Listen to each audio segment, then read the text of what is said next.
ओम नमो नारायण। राधे राधे दोस्तों, स्वागत है आप सभी का आपके अपने चैनल सनातन धर्म पर। दोस्तों, इंदिरा एकादशी का व्रत आश्विन मास के कृष्ण पक्ष की 11वीं तिथि में रखा जाता है। इस एकादशी पर श्री हरि विष्णु के साथ साथ पितरों का श्रद्धा पूर्वक श्राद्ध करने से पितरों को मोक्ष की प्राप्ति होती है। इस एकादशी पर पितरों के निमित्त दान पुण्य करने से उनकी आत्मा को सुख शांति और तृप्ति मिलती है और व्रत करने वाले साधक की भी समस्त इच्छाएं पूर्ण होती हैं। इस एकादशी पर श्री हरि विष्णु के विग्रह शालिग्राम भगवान का पूजन करना अत्यंत ही फलदायी माना जाता है। तो बहुत ही महत्वपूर्ण और पितरों को मुक्ति प्रदान करने वाली होती है इंदिरा एकादशी। तो जान लेते हैं इस वीडियो में कि आश्विन मास कृष्ण पक्ष की इंदिरा एकादशी का व्रत कब रखा जाएगा, एकादशी तिथि कब शुरू होगी और कब समाप्त होगी, इस एकादशी के व्रत पारण का समय कब रहेगा, इस एकादशी की पूजा विधि क्या है, इस दिन किन वस्तुओं का दान श्रेष्ठ माना जाता है और इस एकादशी पर कौन सा विशेष उपाय करें जिससे भगवान श्री हरि विष्णु की असीम कृपा प्राप्त हो जाए। तो ये सभी बातें संपूर्ण रूप से जानने के लिए वीडियो को पूरा जरूर देखें। यदि वीडियो अच्छी लगे तो इसे लाइक करना ना भूलें, वीडियो को शेयर भी जरूर कर दें। यदि आप चैनल पर पहली बार आए हैं तो चैनल को सब्सक्राइब करना ना भूलें, बेल बटन को भी प्रेस कर दें जिससे नई वीडियो का नोटिफिकेशन सबसे पहले आपको मिल जाए।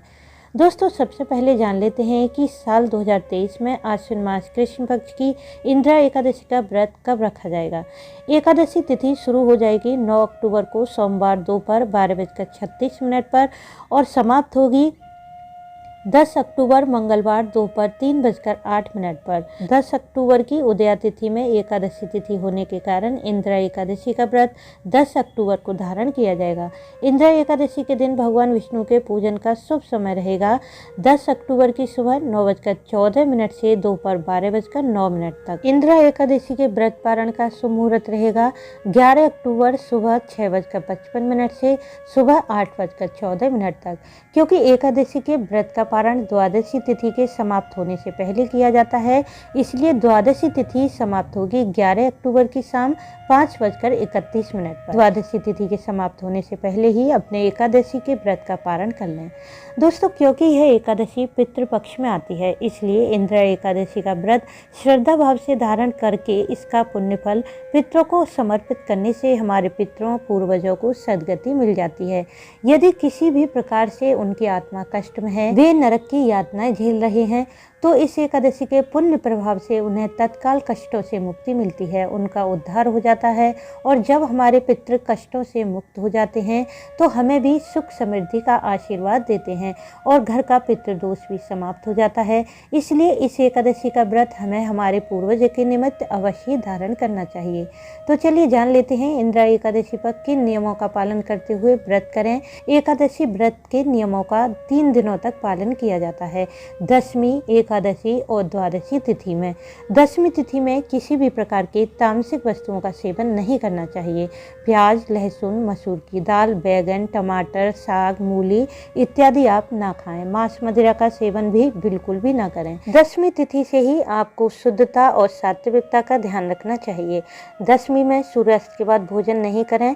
आपके लिए रात्रि में भूखा रहना संभव ना हो तो आप रात में दूध, चाय, फल ले सकते हैं। साथ ही ब्रह्मचर्य का पालन दशमी से द्वादशी तिथि तक करें। संभव हो तो भूमि पर शयन करें। यदि भूमि पर शयन करना संभव ना हो तो अपने बिस्तर की शुद्धता का ध्यान रखें। फिर एकादशी के दिन प्रातःकाल जल्दी उठें, स्नान आदि करें।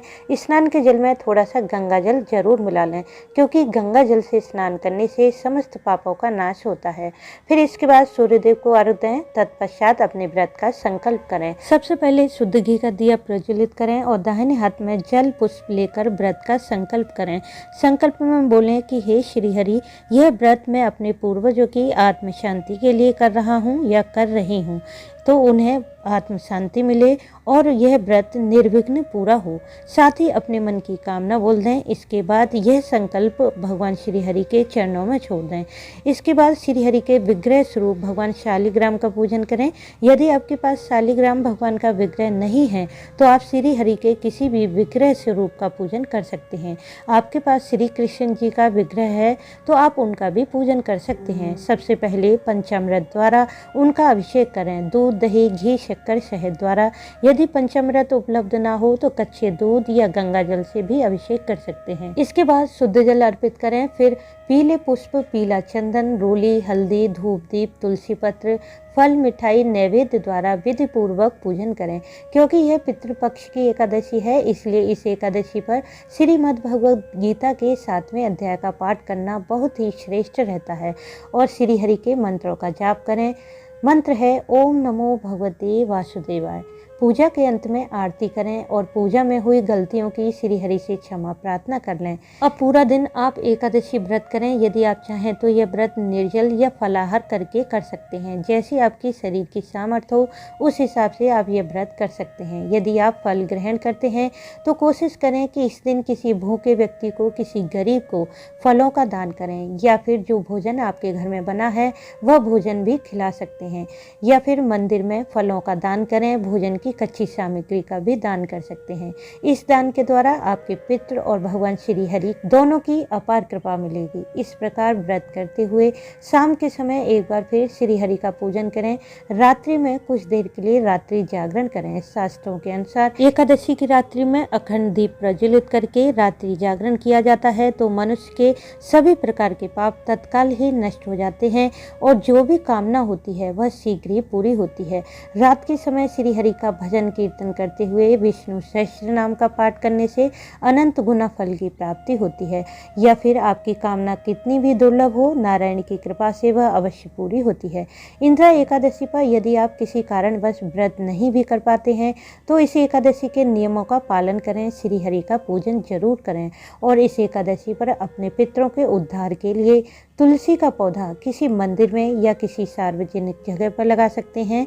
इस दिन पीपल वृक्ष में मीठा जल अर्पित करें और शाम के समय पीपल की जड़ में दीप प्रज्वलित करें, क्योंकि पीपल में श्री हरि के साथ साथ समस्त देवी देवता और पितरों का वास होता है।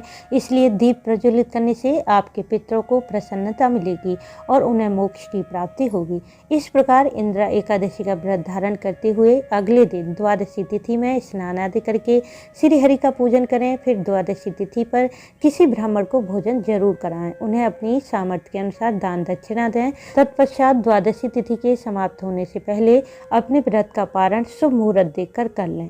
इस प्रकार से इंद्रा एकादशी का व्रत यदि आप नियम संयम के साथ करते हैं, भगवान श्री हरि का श्रद्धा पूर्वक पूजन करते हैं तो आपकी मन की हर कामना पूर्ण होती है।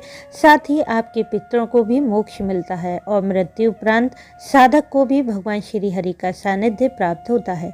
तो उम्मीद है कि इस वीडियो से आपको लाभ अवश्य होगा। वीडियो अच्छा लगा हो तो इसे लाइक करें, शेयर करें, साथ ही चैनल को सब्सक्राइब कर लें, बेल बटन को प्रेस कर दें जिससे नई वीडियो का नोटिफिकेशन सबसे पहले आपको मिल जाए। वीडियो अंत तक देखने के लिए आपका धन्यवाद। राधे राधे।